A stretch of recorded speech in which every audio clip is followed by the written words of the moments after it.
tarde, meu nome é Flávia Rodrigues, sou nutricionista aqui da Orto Center e hoje nós vamos falar sobre um assunto, um tema que realmente todo mundo fala desse tema e ele passou a ser um tema normal. E hoje a gente vai tratar um pouco com mais seriedade esse assunto, que é a obesidade e seus problemas ortopédicos. Hoje nós vamos falar somente do módulo 1, que são causas e consequências da obesidade.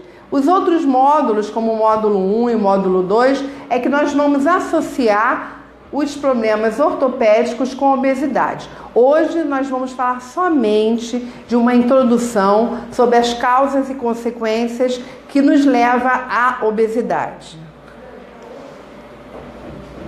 Então, de acordo com a Organização Mundial de Saúde, nós temos uma definição básica, que o que acontece? O que é obesidade? Obesidade é, na verdade, uma doença crônica em que o excesso de gordura corporal acumulada pode atingir graus capazes de afetar a saúde. Então, a obesidade é um acúmulo de gordura na qual pode afetar a nossa saúde. Então, é um problema grave e temos que tratar ele com seriedade. Ou seja, a obesidade não é uma questão apenas de estética, é uma doença e está associada com vários tipos de descontrole e de distúrbios, que nós vamos ver com o passar do módulo.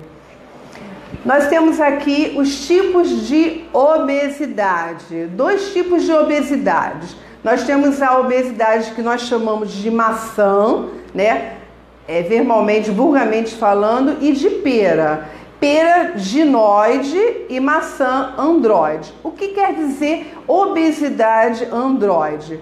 Androide significa a obesidade mais comum, que é a obesidade do abdômen. Ele se localiza totalmente no abdômen. Tanto que você vê que é a forma de maçã mesmo, né? Uma maçãzinha ou uma bolinha mesmo, né? Esse tipo de obesidade acarreta maiores riscos para o indivíduo. Então, principalmente com doenças cardiovasculares. E temos o outro tipo de obesidade, que é o de um indivíduo, você vai olhar para ele e vai ver que ele está igual uma pera. Ele aqui é muito fininho nessa parte do abdômen e vai aumentando ao passar das coxas e das nádegas. E a maçãzinha você mesmo que vê que é a bolinha, quer dizer, o abdômen fica muito exagerado. E aí a gente tem esse probleminha que já foi falado de doenças cardiovasculares. E é muito sério que a gente tem que tratar de uma forma consciente.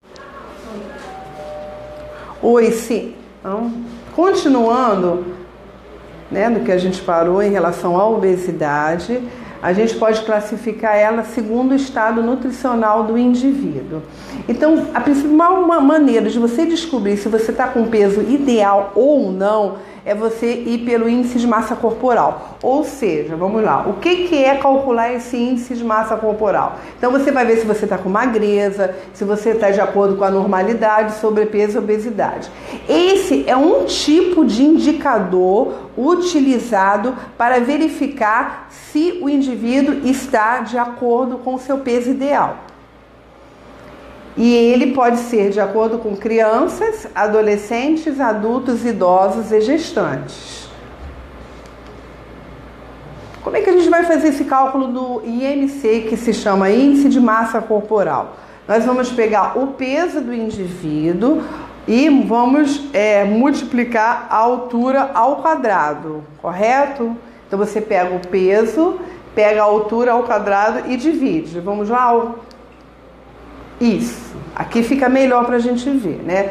Quer dizer, nós temos uma equação básica, que nós pegamos o peso do indivíduo normal e a gente pega 2 vezes a sua altura. A gente multiplica a altura. Vai dar um índice de massa corporal X.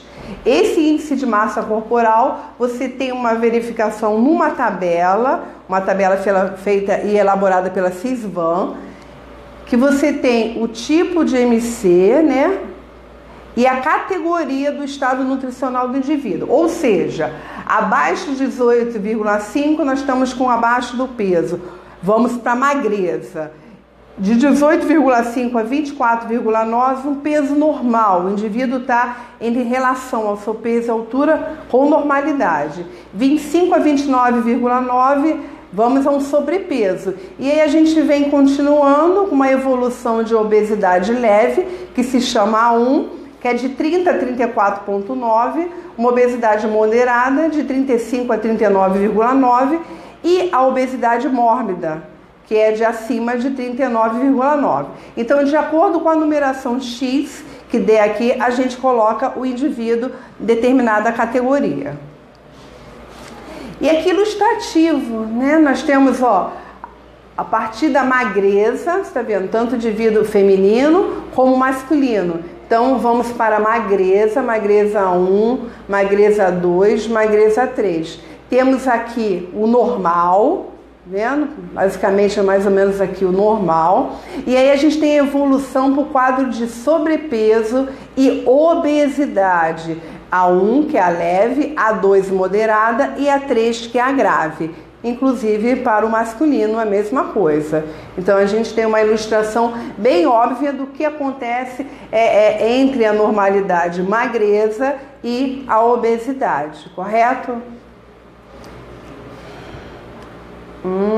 Vamos lá, então agora a gente vai saber que além desse IMC, que é básico, a gente pega só o peso, a altura e faz, não é só isso não. Então o controle desse IMC vai muito além, tá? Então 3 razões para ir além do IMC. Número 1, se o indivíduo for atleta ou tiver o músculo, né, elevado, se tiver uma massa magra elevada, o que vai acontecer? Outro parâmetro que nós vamos ter que avaliar a pessoa, certo? Então, se for um atleta, a gente já não tem só o IMC como parâmetro. Temos que ver se ele realmente, qual é o setor, qual é a musculatura dele, qual é o percentual de gordura dele. Então, os equipamentos que a gente faz essa massa gorda e essa massa magra se chama paquímetro. É muito usado em professor de educação física, nas atividades. A gente sempre faz avaliação de percentual de massa magra e de massa gorda, que aí o professor de educação física tem como te dar uma série. Lá na academia a gente vê muito isso. Então não é só o IMC. E se uma pessoa musculosa, ela pesar, se a gente não verificar esse percentual de gordura, de massa gorda e massa magra, a gente vai ter um indivíduo obeso. E na verdade ele não é obeso. A massa muscular dele que é elevada, correto? Agora o indivíduo normal, ele simplesmente está acima do peso e mesma coisa para o feminino. Segundo, né, outro parâmetro além do índice de massa corporal é a circunferência abdominal, ou seja, a gente pega uma simples fita métrica e verifica aqui como está o seu abdômen. A gente passa a fita métrica entre o seu abdômen e verifica qual é o ponto que deu. Com isso existem tabelas e a gente verifica, detecta a gordura visceral no abdômen, inclusive o risco de doenças cardiovasculares que essa pessoa, que esse indivíduo vai ter. E número 3, por último, nós temos crianças, adolescentes e idosos e gestantes que deve-se considerar cálculo diferenciado para elas. Então existem tabelas específicas para as crianças, para os adolescentes e para as gestantes. Então a gente pegar uma gestante e pesar e fazer o peso e a altura numa gestante, ela vai dar obesa, mas na verdade ela não é obesa, certo? Então temos que o quê? Procurar um profissional da área para realmente verificar se você está na normalidade ou não do IMC, correto? Só para dar um exemplo aqui, eu coloquei o exemplo do idoso, tá? Então o acompanhamento do idoso é que durante a sua terceira idade as pessoas costumam perder muita massa óssea e muita massa muscular. Ou seja, verificar somente o IMC dele, também existe outro parâmetro. E a tabela dele é diferenciada. Olha aqui a tabela do idoso, né? Eu dei uma tabela de um adulto, essa tabela é de um adulto normal, sem nenhum problema, um adulto, correto? e aqui a gente já tem o problema da idade do idoso. Então a tabela do idoso é esta aqui, de acordo com o MC, a magreza dele é abaixo de 22, a eutrofia, que é a normalidade, é entre 22 e 27, e o excesso de peso é maior que 27. Então, cada caso é um caso, cada faixa etária tem a sua predisposição para ser um magro ou verdadeiramente um obeso. E verificando tudo isso de acordo com as causas dessa obesidade, o que leva a gente ser um obeso, não é isso? Principalmente desequilíbrio entre calorias ingeridas e calorias queimadas. O que acontece muito é que no momento em que a gente tem uma alimentação, a gente tem uma alimentação desequilibrada. Nós comemos mais do que gastamos aquelas calorias dos alimentos. E o que acontece? A obesidade. O fator genético, né? De repente um pai, uma mãe que também tem obesidade, o filho pode vir a ser obeso. Fator psicológico, ansiedade, a compulsividade, a idade também, né? De acordo com a idade, conforme você vai ficando mais velho, o teu sistema metabólico vai diferenciando e também vai ficando mais devagar, então propiciando a obesidade. Os medicamentos, geralmente a gente usa medicamentos que podem causar a obesidade, patologias como problemas de glândula tireoide, o hipotireoidismo e a vida sedentária, alimentação desequilibrada, excesso de álcool, carboidratos, excesso de gordura também causa obesidade. Então são inúmeros fatos que nós podemos colocar que você pode ir à obesidade.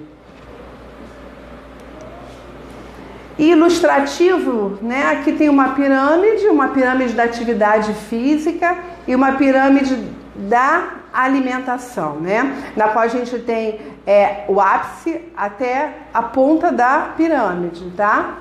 Então aqui tem a base e a ponta da pirâmide, base da atividade física e a ponta da pirâmide. Na atividade física, o que você tem que fazer de menos é o sedentarismo. E aí você vai aumentando com mais atividade física, até propriamente você ir se retirar do sofá, não é isso? Para de repente pegar o controle remoto. Já é um momento de você não estar sendo sedentário, não é verdade? E a gente não faz muito isso.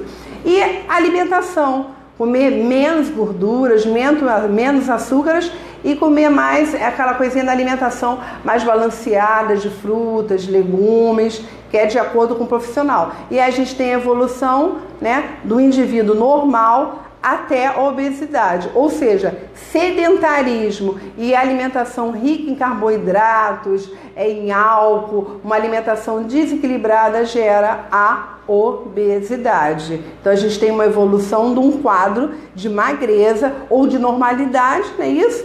Até o quadro de obesidade mórbida. Consequências da obesidade, né? O que é? A gente falou das causas, agora a gente vai falar das consequências. O que acontece? Doenças metabólicas, né? Doenças cardiovasculares, e a gente tem distúrbios respiratórios, ortopédicos, correto? Essas são as consequências da obesidade. E eu coloquei um lado ilustrativo aqui, que, né, a gente proporciona muito bem isso aqui, ó.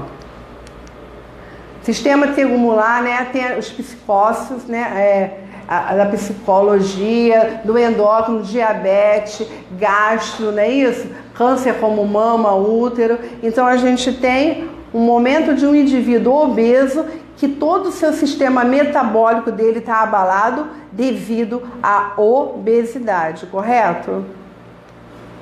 E aí no próximo módulo nós vamos ter essa obesidade relacionada com as consequências ortopédicas. Quais são os tipos? Aí a gente vai falar de artrite, lombalgia, tendinite, hérnia de disco. Correto? Então eu espero vocês no próximo bloco. Qualquer dúvida, podem perguntar e até o próximo bloco. Muito obrigada, Flor.